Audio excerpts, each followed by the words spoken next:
Hello and welcome to Wait, It Gets Better, the improvisational storytelling podcast, where every week a few friends get together with our randomly designed, randomly drawn, randomly imagined story elements. We combine them together after not having previously spoken the entire week into some awesome story that you will love to hear and hear again. I'm, of course, Levi. I'm Reed. And I'm Seth. And we are here to tell you a story. I had Wise Old Man. Prophecy. And I have Antihero. Well, I think it's only right that we do prophecy first. Okay. Well, this prophecy wasn't the kind like carved in rock. Right. Or that there was like somebody currently that was just coming in like uttering words and saying, "Thus saith the Lord," or anything. Right. It's just a saying that had been part of folk culture, folklore, as the old stories would say, time out of mind. Nobody knows what the source of it or the veracity of it. Right. It's just a saying that everybody knew, and it's very simple. It says, "When peril looms from the utter north, look to the sky." And there had been speculation over time about like what that might mean. Yeah. But for most people, it had just sort of drifted into the background that, well, this is something that's too cryptic for me to worry about. Or maybe it's the sort of thing that people just kind of attach it to everything. Right. Right. What's peril? What's looms? What's the utter north? Well, yeah. What's the utter north? What is the south? Yeah. You know, I like that. It's something that's been reinterpreted or re-idolized all throughout the ages to mean kind of... Yeah, and like what is look to the sky? Like, what's that, you know? Right. And maybe there's like semi-stories about people, like famous people who have followed the instructions or followed their interpretations of the instructions, and they got out of some, like one of the guys was at war, and the army was coming from the north, and he looked to the sky and he saw the rainstorm was coming, and so he headed south, and wow, he was saved, because of the prophecy. Right. That ties in a lot with the might make a lot of people in this world all very hesitant to attack from the north. Right. Or to do anything from the north, to enter a city from the north or anything like that. Yeah, Putin just starts growing beans, like, oh, well, like what is Russia but the utter north, right? Unless you believe in hollow earth theory, and farther north of Russia is the portal to the inside. That's planet. in Antarctica. That's the south. Anyways, this enters into really well the Wise Old Man. His name is Theodore, and he is a fanatic. He calls himself a mystic or a mystical person. And in some instances he has spent his entire life sort of acquiring grimoires, trying to read sign by the stars, trying all of the various mystical things that people say. Some of it's snake oil, some of it's real, but he kind of gets to it whether it's snake oil or not. So his house is filled with books, not all of them very old, but a lot of them.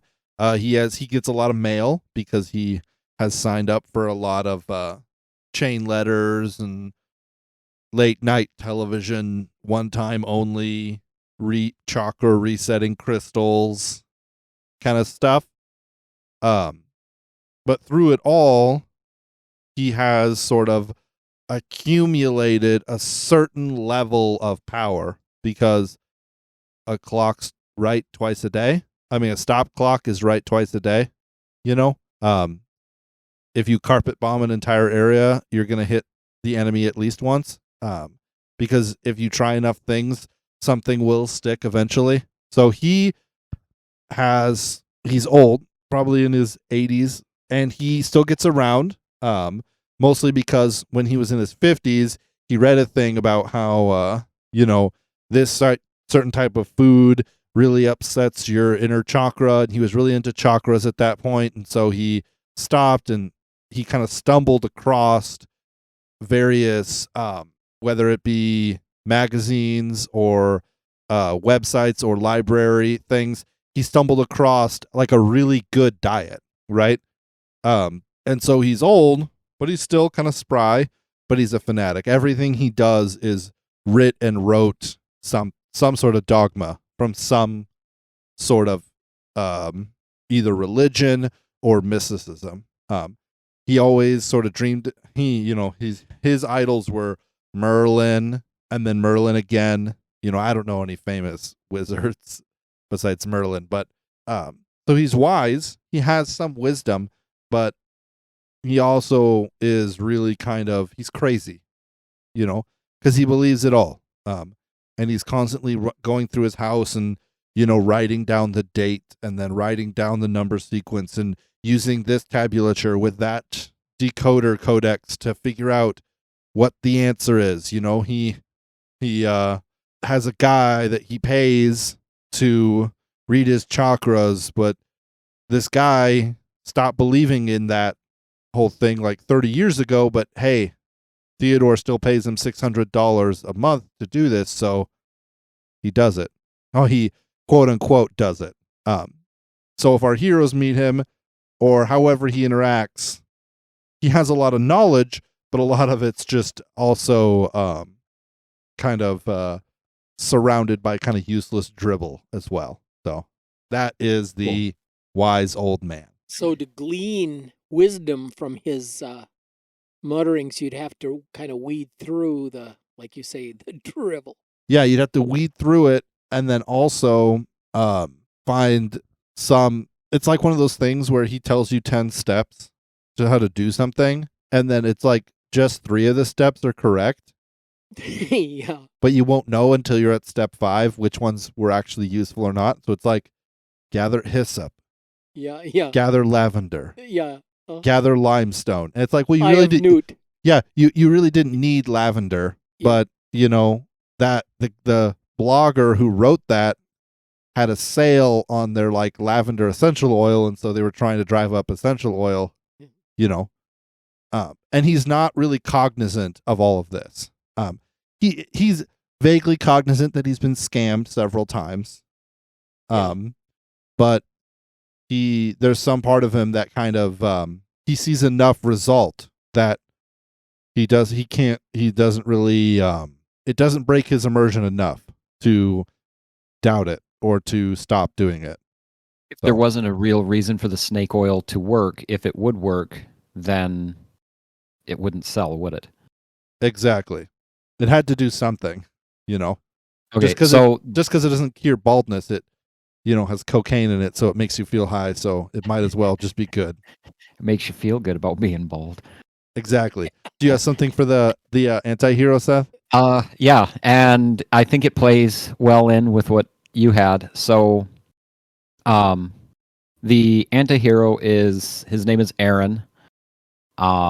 And he has only been in this world for about 16 years.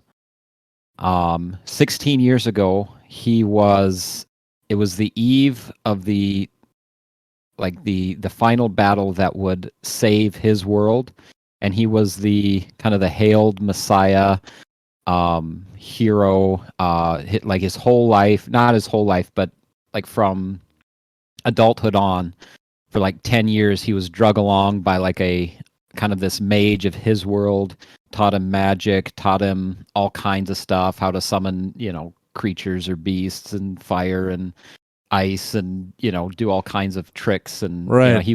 It basically made him into the most powerful hero / wizard of his time. And he was, right. Fulfilling all the prophecies. And he was he was it. He was the hero. And on the eve before like the final battle that would decide the fate of the world, that he had to be there in order to win. This kind of mentor guy that has brought him all along, spirited him away to this world, and and kind of as a joke. Basically, he was playing the other side and basically got rid of the hero of that world. But now he's been dumped into this world, Right. and he's got, some of his abilities and stuff. And so throughout, I mean, it took him a while. He had to relearn the language, but he's kind of been, pretty burned at anyone trying to, use him and his abilities to kind of accomplish their goals. And so he's kind of hidden away. Right. And is real leery about kind of sticking his neck out for anybody That at makes this sense. point. But and so I think Theodore knows about him or has known about him, Right. and is always trying to pick his brain about, like, well, how do you really summon fire? I've got 6 books on magic, but I've never been able to, Right. actually do this stuff. But he's kind of, I would say maybe he's got kind of like a weird friendship with Theodore, who's maybe always like poking and prodding at him to like almost like study him. But again, like all the, let's say, magical dynamics that he would have brought over don't exactly carry over in the same ways. Right. That makes sense. The So laws it's something are different there. Yeah, something altogether different. But so I think maybe that's a connection that maybe eventually will bring him out of his, what would that be called, like a hermitude, like, Oh, his like isolation. yeah.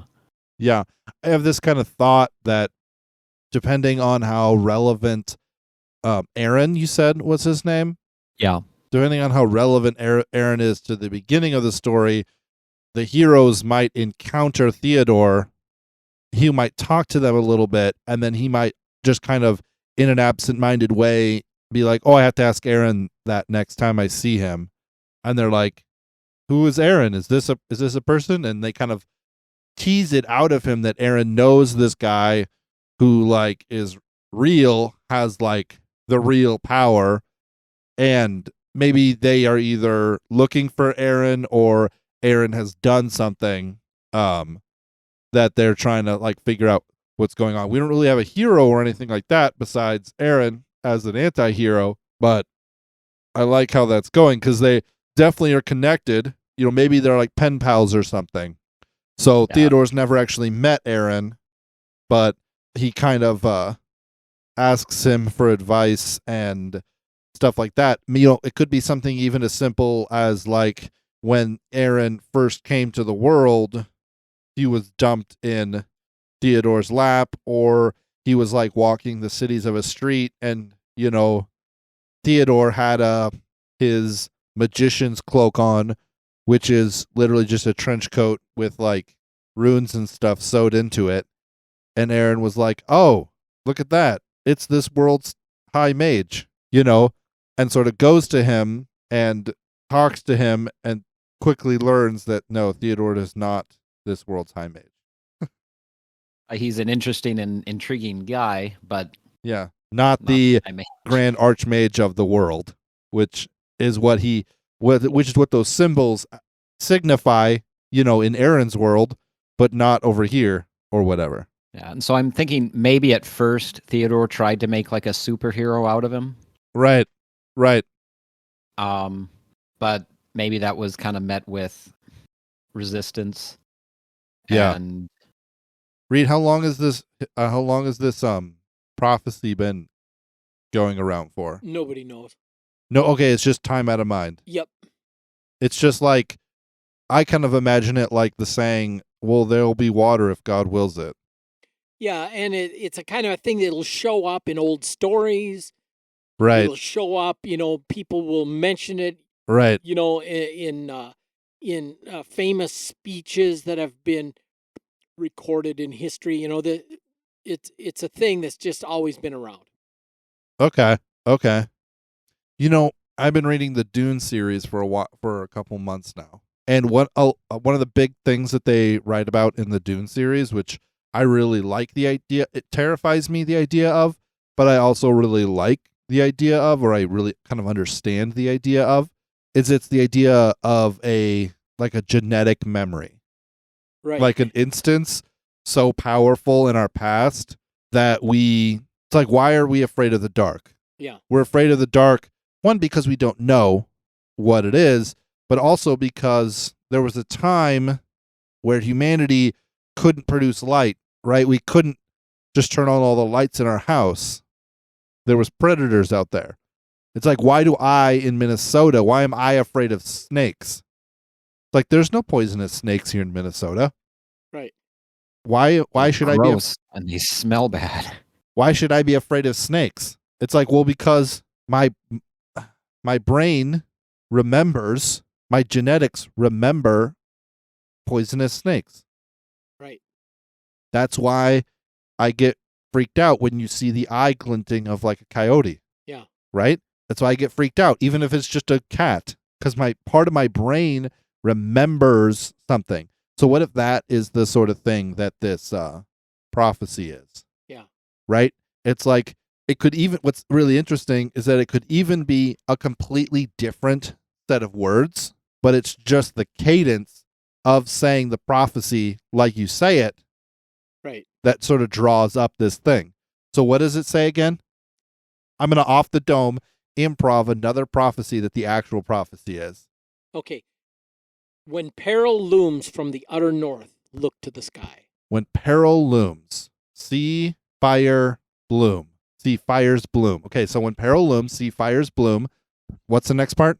Look to the sky. Run for your lives. I'm not saying that that's what it has to be, but it could be something like that. Some sort of ancient thing that like activates inside of a brain that is part of the thing that makes it kind of generationally memorable. Right. You know? It could be something like that.